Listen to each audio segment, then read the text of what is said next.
Hi everyone, and welcome to Core Lecture 8. Today we'll discuss conducting preliminary research. Before we begin, you'll need the following materials for today's lecture assignment. You'll need access to your weekly homework document, as well as access to the internet. Specifically, we're going to use Google, Wikipedia, and Twitter. Now, if you don't have an active Twitter account, do not worry. You do not need to sign up for Twitter. The feature that we're going to be using with Twitter today is accessible to everyone, regardless of whether or not you do have an active account. So don't worry, don't rush to sign up for Twitter if that's not what you want to do. You will be able to use this feature without an account. All right, so the purpose and goals for today's lecture are as follows. We'll examine the role of research in the composition process. We'll understand the need for preliminary research, and we'll explore methods for conducting preliminary research. Before we really get into preliminary research, how we conduct preliminary research and why, first I want to thoughtfully and clearly define what secondary research is, because preliminary research, especially as we are going to approach it today and how we can approach it throughout the rest of the course, is very much grounded in a secondary research-based approach. So we have, with academic writing, we have two ways in which we often support our argument or our observations, either through primary research or through secondary research. Primary research is research and information that we ourselves gather. So it is an interview that we conducted. It is an experiment that we designed and that we saw through. It is a survey that we composed, we circulated, and we coded. So when we think about primary research, it really is the data and the information that we ourselves as writers generate and that we have designed how that is going to be generated and understood. At this point in the game though, and it's very common for all levels of academic writing, there's also a great inclusion of secondary research, and that would be research, ideas, or findings that were conducted, composed, and recorded by another individual or group. So it is an interview that someone else had facilitated. It is an experiment that someone else has conducted. It is a survey that someone else designed, coded, and drew conclusions on. Like I said, with the work that we're going to be doing in English 2010, we are going to rely heavily on secondary research. Secondary research, though, can manifest in a number of ways, which is great. So, more commonly in academic writing, you're going to see secondary research in the forms of scholarly articles, books, and oftentimes government reports as well, depending on what field you're in, what you're studying, and how you're studying whatever it is you're studying. But secondary research can also be seen in the form of websites, blogs, or social media posts. And of course, there are other ways in which we can see secondary research emerge in academic writing that go beyond this list as well. With things, though, like scholarly articles, books, and government reports, there's an issue because these works are often dense and difficult to read. Even if you consider yourself a seasoned reader, a seasoned researcher, a seasoned academic, sometimes these texts and these documents can throw you for a loop, especially if you are just starting to learn about a topic or just beginning on your journey of understanding a certain perspective or approach. So we conduct preliminary research to kind of get our feet wet with a topic before we jump in to the library databases, which is what we'll do in Project 3 and also in Project 4. So we conduct preliminary research, again, as a way to understand the topic that we want to explore in greater detail so we can understand, okay, well, what are the extremes in this conversation? What are some alternative perspectives or solutions? What are some key terms? What are some key concerns? What are common words or phrases that are often entered into the discussion? Who are the main people or theorists or philosophers or scientists that people are citing in these conversations? And so once we get our feet wet, especially throughout Project 2, then as we start to move into the library databases for Projects 3 and 4, we'll have a better understanding of the relationship among ideas, and better understanding how our thoughts fit within that ongoing discussion. So, you can think about preliminary research and what we're going to do today, again, as a way of getting your feet wet for a topic that you're interested in before you jump into the Marianas Trench of information that is the library databases. All right, so when we think about preliminary research and we understand it as a way for getting our feet wet on a topic before jumping into the deep end, first thing that we're going to want to do is we're going to want to have a topic for research in mind. And you can also include some ideas that you want to explore in greater detail. As I mentioned on the Project 2 assignment sheet, I would recommend for this project, and really whenever you're conducting preliminary research, to start off as broad as possible. That way, you are open to different understandings of the topic. You are more likely to consider different experiences, approaches, and conclusions that different parties and different individuals have on a topic that you're interested in. So, for example, if I were to say, okay, well, I know that vaccination, anti-vaxxers, that's been really common in popular dialogue today. So that's a topic I'm interested in. So maybe our topic for research could be vaccinations. And maybe in the back of my mind, I can say, okay, well, I'm interested in if vaccinations should be mandatory or not. So you can see how we're starting broad, pretty broad. Vaccinations, we could take that a number of different ways. We could look at it through a number of lenses, bring in different types of secondary research to back up any observations or arguments that we want to make. So, ideally, it is broad enough to start with. So, what we will do once we've got that topic in hand. So, before we do that, I'd like you to first identify a problem you'd like to write on for Project 2.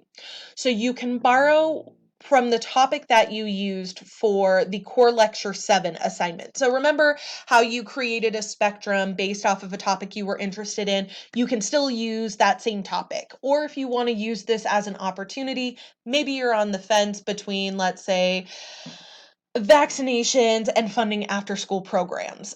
So if you're borderline on what you want to look into, you can also use this as an opportunity to see what's out there on an alternative topic you're interested in. So, really up to you and whatever you think is going to be best for your writing process for Project 2. Once we have clearly defined our topic, even if it is in the broadest sense, we want to start brainstorming words or ideas that we can search. Like I had mentioned earlier, we want to start broad, but then we can begin to narrow based off of our own goals and interests. So, our own ideas and thoughts on the topic. So, let's say we start off with vaccinations. Well, we could say, okay, vaccinations, and then we can narrow it down to say, okay, well, I'm just curious, let's say in the state of Utah.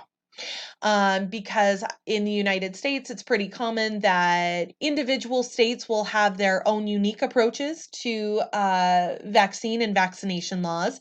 So we can localize it and narrow it down even further to say, well, I'm not really curious about how this plays out on a global level or even a national level. I'm just curious about the state that I live in.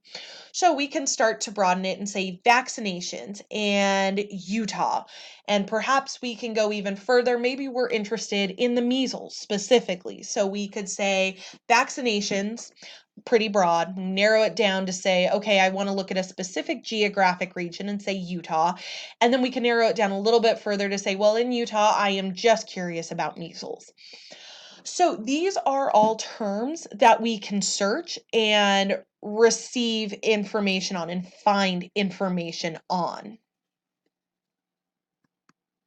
So now what I would like you to do is taking that topic that you just identified, I would like you to brainstorm 5 words or phrases to gather information on your topic. So if you were interested again in vaccination, so that's going to be your broad topic. So maybe certain words could be polio, Utah, California, religious exemptions, measles. So each one of those 5 will give you different ways to understand the topic at hand.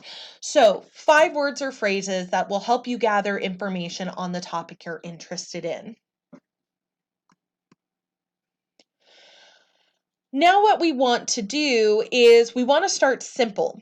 And that's the whole point of preliminary research, is starting simple. Again, getting our feet wet as opposed to free diving into the ocean pretty much on the topic we're interested in. My top avenues for doing this kind of research would be Google, Wikipedia, and Twitter. And of course, as we go throughout the course, you might have different avenues and different ways that you can go about this. But for this lecture, we're going to focus on these 3. So, what can we learn from Google, Wikipedia, and Twitter? I know these seem like very, very not academic sites. And you're probably scratching your head like, why are you suggesting this? But each one of these has unique affordances that I think prepare students for really encountering the library databases and being better prepared for engaging with the content that they find. So, first, let's take a look at Google. Let's go back to our topic on vaccinations. So, let's say I type in the term vaccination.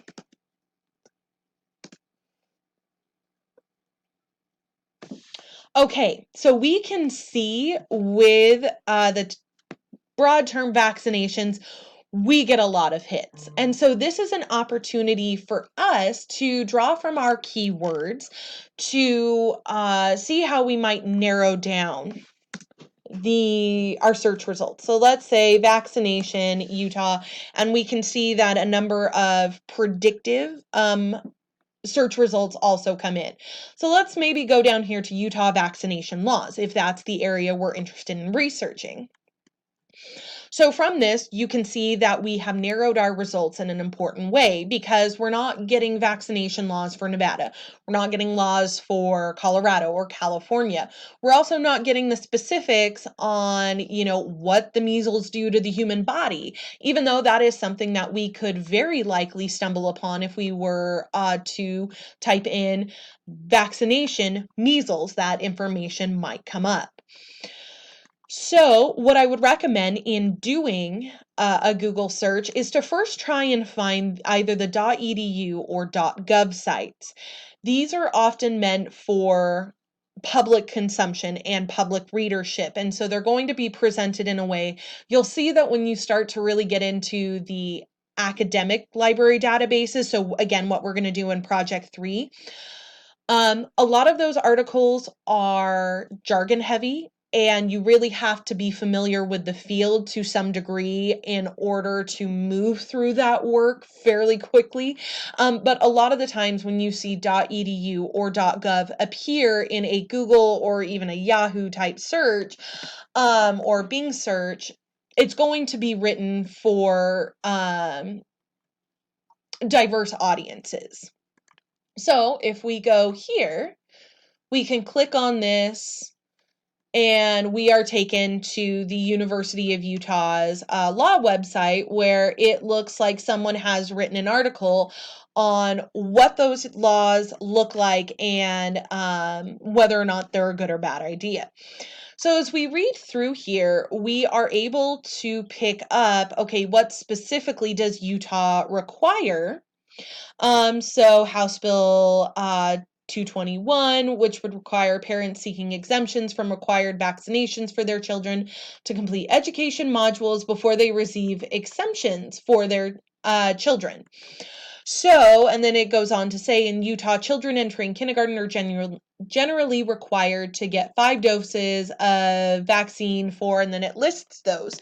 So at this point, maybe I'm going into this topic saying, oh, well, I don't really know exactly what Utah's current vaccination laws are. Well, now we do. And so that way, when we hop onto the library databases, again, like we will later on in the semester, we'll be able to know and to say, okay, well, this is specifically what Utah requires. And this is how they go about their exemption process. And then, of course, we can go on later in the article and read it in greater detail to better understand exactly the argument this person is making. So that is what we can do. Another thing that's great about Google that is so helpful with preliminary research and I think makes it so valuable is that you can go to the news and find information regarding, let's see here, regarding your topic. So for example, let's say again you're focusing on Utah, right? Let's say that you are looking at vaccination laws in Utah. You could come to KSL and say, oh, hey, look, here's a fairly recent article, May 3rd of this year. Nearly 2/3 of Utah school districts below preferred vaccine rates. So maybe we come here and say, okay, well, if I'm focusing in on education and making it a requirement for education, or if that's a good idea or not, maybe this article can be helpful.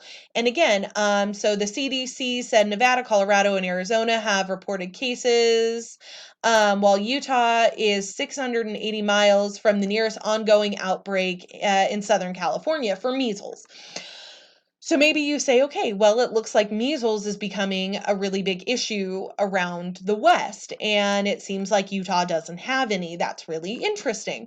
So we've already started to see, okay, well, maybe measles is something that we can focus in on for how we see the success rate of Utah's current vaccination law. So again, you can see how all of this will further your thoughts that you started with when you began brainstorming not just your topic, but the search terms that you could use.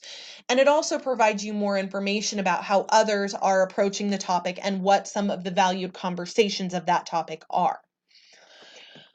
All right, so after we've used Google, another great resource would be Wikipedia. So let's go to just general vaccinations, right?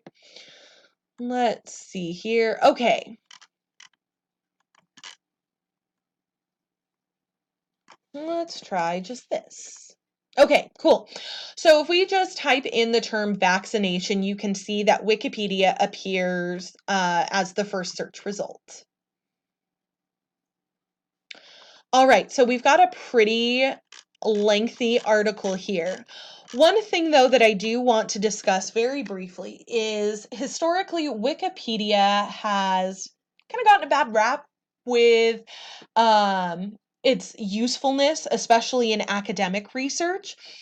I remember when I was taking English 1010, Wikipedia had just really become big. Everyone had started to, learn, okay, this is what it is. But it was also very easy to edit. That's the thing about Wikipedia, is that it is ultimately open access, and open collaboration.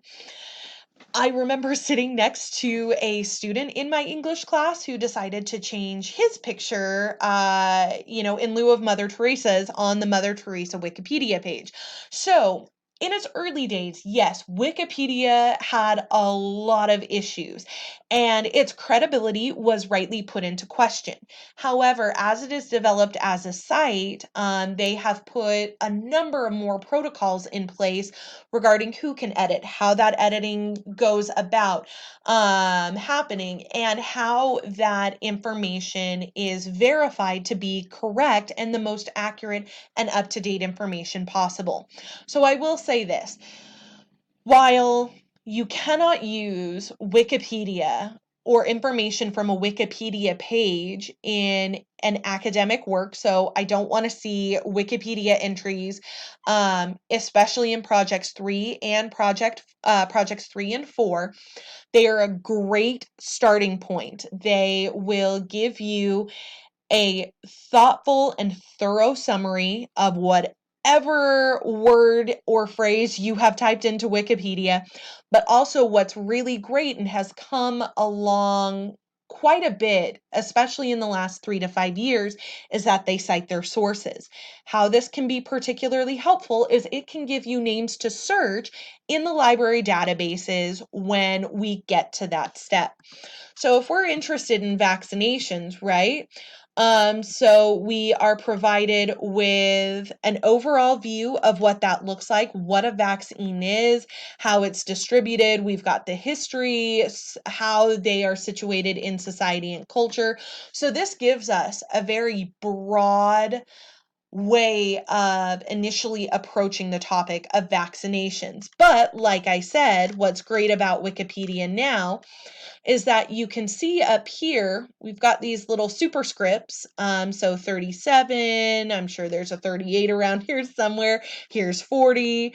Those indicate the citation. So let's say I am really interested in how mercury is incorporated into certain vaccines. So I go down here. And then I look at 40 and it's highlighted it for me, right? So even though I can't cite Wikipedia in projects 3 and 4, I can sure cite the US government. So let's say I open it here and we are taken to the CDC, or the Center for Disease Control and Prevention. So I'm taken directly to their page. And so this is information that I could use, because it's considered scholarly because it's coming from a government website. So we also, as we go through here, we're also seeing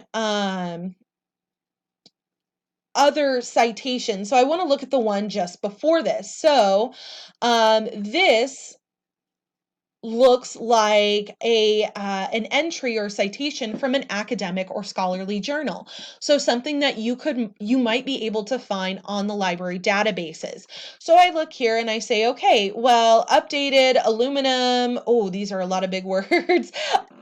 Okay, so we've got the full title, right? Of updated aluminum pharmacokinetics following infant exposure through diet and vaccination.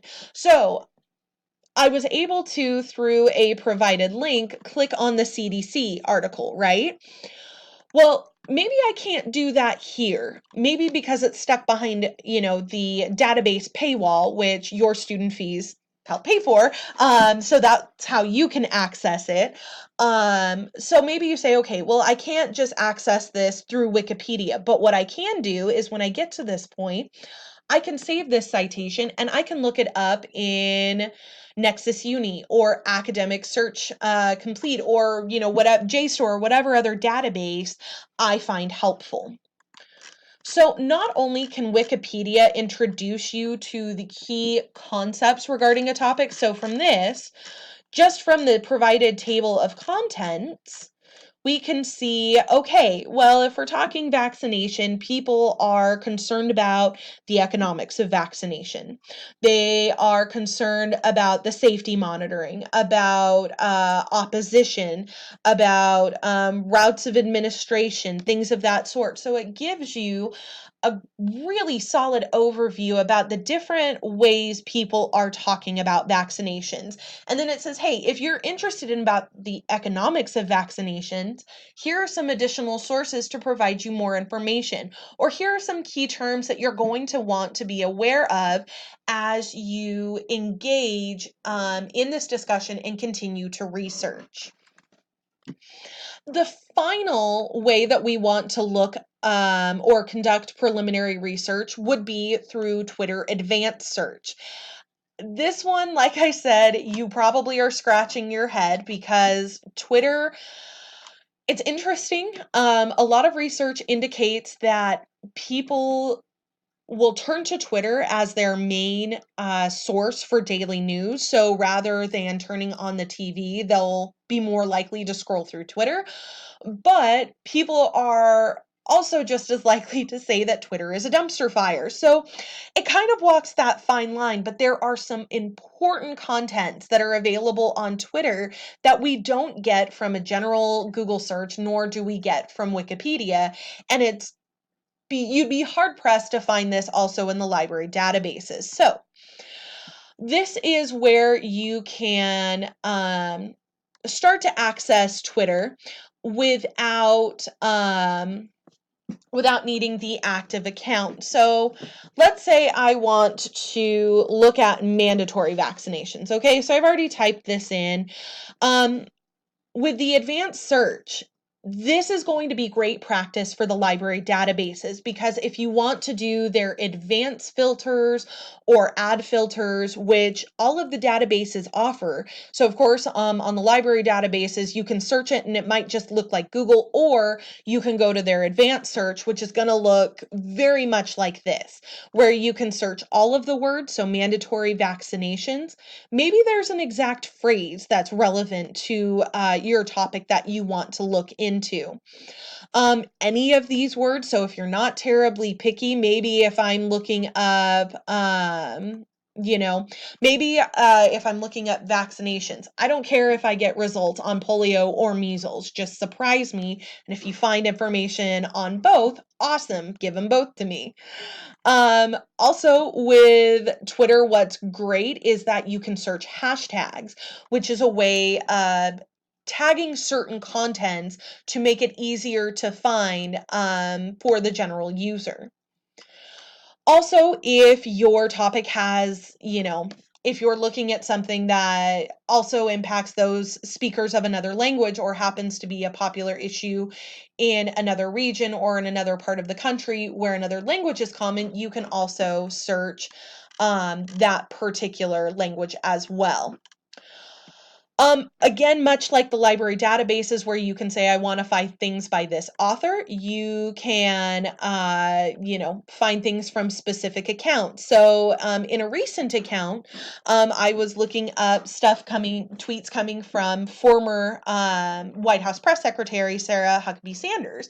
So I was like, okay, I'm curious. I just want to find tweets on this in particular, from this account in particular. So you can do that. So let's say, again, you're interested in vaccinations in Utah. You could say, what does Governor Herbert think about this? So you could type in his Twitter handle and find tweets specifically from his governor account. Also, final thing, if your topic is date sensitive, maybe you're just interested in the years between 2018 and 2019. You can certainly also restrict those here. Now you'll notice that they only go down to 2006 because Twitter's only been around since 2006. So do just keep that in mind. So if we've got mandatory vaccination, let's go with measles. Okay. Let's maybe also look up polio. Let's just see where this takes us. All right, we don't really want to change any other things, so let's hit the search. Okay, So we can already see right out the gate, know the facts. To make sure you get the best information on vaccinations, resources are available from the U.S. Department of Health and Human Services. And it even gives me an opportunity to click on that link outside of Twitter. And look, we have been able to redirect our search to this particular website. But, or, it also provides us the handle of the Health and Human Services Twitter account. So we can go there. Okay, and so we can follow them. We can see what they've posted recently. So you can see how Twitter has started to develop its features in a way that is more conducive to successful preliminary research. So let's return to our search results page. Now, the big reason that I recommend Twitter, so while Google and Wikipedia can direct you to sources and they can introduce you to key terms, Twitter will allow you to better understand and engage with how the general public sees this particular topic. Remember that we want to focus in on opportunities for improvement in our public lives, right? And so we want to know, okay, well, reasonably, what would our neighbors think about this? The people who could realistically be impacted. You know, what are they likely saying about it? Well, this is what this scientist thinks, and this is what this lawyer thinks.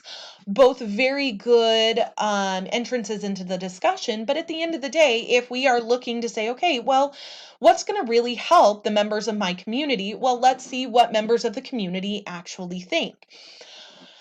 So what we can do, we can see here how we have a number of search results that appear.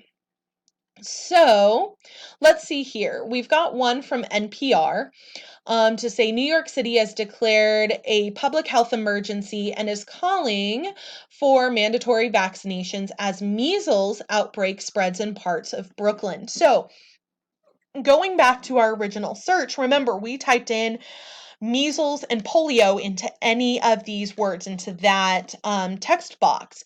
And in doing so, yeah, this doesn't mention at least anything right out the gate about polio, but we do have search results that tackle measles. So we can, of course, not only does this direct us to an article that provides more information on vaccinations and gives us a better understanding about how this topic is approached by different individuals, it also allows us to see how people are responding to it. What's interesting about Twitter is that you will see a lot of incivility, but every so often people will provide links, they will provide civil responses. But what I find particularly valuable about Twitter is that you get to see the emotional responses that are behind these topics for certain people.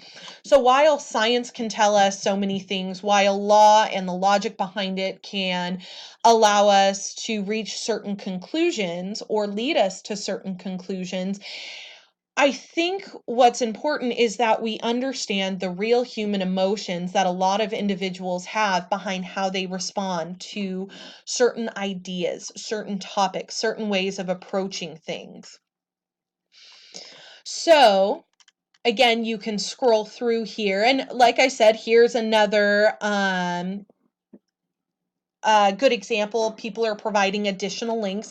Of course, you always want to be aware of how credible those sources are. But again, if nothing else, it gives you a new way to understand how others approach it.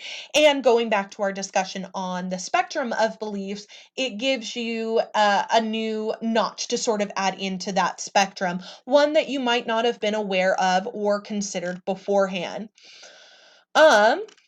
So again, we see here there are a number of different responses. And of course, some of these might be a bit problematic. You do always want to keep an eye out for comments that are instances of trolling or just straight up opportunities to get into petty internet arguments. But again, depending on your topic, you might be able to see firsthand the type of emotion and human response that goes into a topic that you're interested in. And again, maybe you will confront and be exposed to alternatives that you might not have just been exposed to or considered otherwise. All right, so let's then go to the lecture assignment. So, using one of the 5 keywords or phrases that you've developed, I would like you to search a relevant term that would provide you more information on your topic. So, you're going to use or conduct a search using Google, Twitter, and Wikipedia. And then like you to write a brief statement, so no more than 50 words for each site of the information you gathered. So you could say, all right, I used vaccination, vaccination as my search term in Google. And this was an article that I clicked on from KSL, and this is what I learned from it. Okay, this is, I typed in mandatory vaccinations, measles and or polio into Twitter advanced search. This is the discussion that I looked at, and here's what I learned from it. And here's what I typed into Wikipedia, and here's what I learned from that. And here's a cool source that I might look into once we start to get into the library databases for Project 3. So really, that's all I'm looking for is what did you use? What did you find? With the weekly homework then, you'll want to include your Core Lecture 8 summary and assignment in your weekly homework submission. Overall, your week 4 homework submission should include the summaries and lecture assignments for Core Lectures 7 and 8, as well as a mini lecture of your choice. All of this is due to Canvas before 11:59 p.m. on Sunday, September 15th. If you have any questions or if you'd like to chat about anything that we've discussed, please feel free to contact me on Canvas CM. All right, everyone, until next time.